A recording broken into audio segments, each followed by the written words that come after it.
Most people misunderstand what it means to be chosen by life. They imagine comfort, protection, and effortless success. But history tells a colder truth. Those shaped for significance are rarely spared. They are refined. The Stoics observed that existence does not polish everyone equally.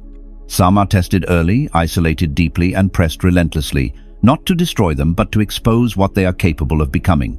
Being chosen is not a reward, it is an assignment. It is the quiet burden of transformation. If you recognize these signs within yourself, do not feel superior, feel accountable, because strength is never given without purpose.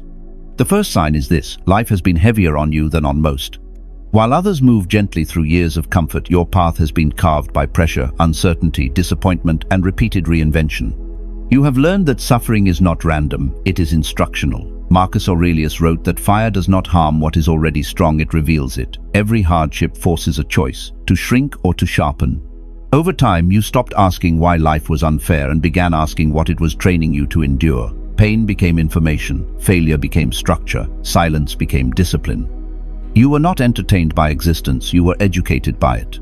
The second sign appears quietly: separation from the crowd. Even when surrounded by people, you feel different, as if your mind operates on another frequency. Shallow conversations exhaust you. Noise clouds your thoughts. Distraction feels heavy, not because you hate others, but because you refuse to drown in unconscious motion. Seneca warned that constant immersion in crowds erodes the soul. So you withdraw, not in bitterness, but in precision. Solitude becomes your workshop. There, without applause or distraction, you confront your weaknesses honestly. You learn to regulate emotion without witnesses. You grow comfortable in your own presence. And slowly, independence of mind replaces dependence on approval. If this path feels familiar to you, subscribe this channel, not for entertainment, but for discipline, not for escape, but for clarity. The third sign is revealed under pressure. Where others unravel, you reorganize. Loss, betrayal, uncertainty, and failure do not dissolve your identity, they refine it. When life tightens its grip, your emotions do not seize the steering wheel. You grow quieter, more deliberate, more controlled. Epictetus taught that no man is free unless he governs himself, and pressure is the ultimate examination of that mastery. While others beg for relief, you search for structure. You do not ask what you lost. You ask what remains within your control, and from that small territory you rebuild.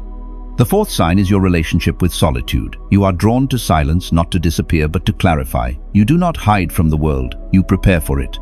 In stillness, your thoughts become sharper, your standards higher, your impulses weaker. Marcus Aurelius said the mind is colored by what it consumes. You choose your thoughts carefully.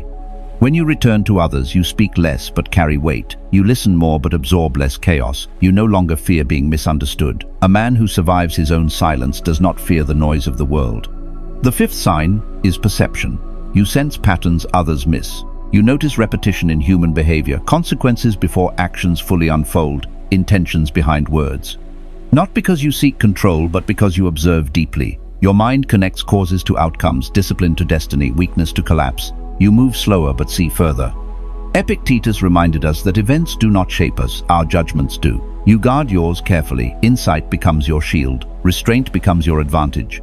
And so, if life has been hard on you, if solitude feels familiar, if pressure sharpens rather than breaks you, understand this: you were not forgotten, you were prepared, not for comfort, but for the moment when strength is required and excuses are useless.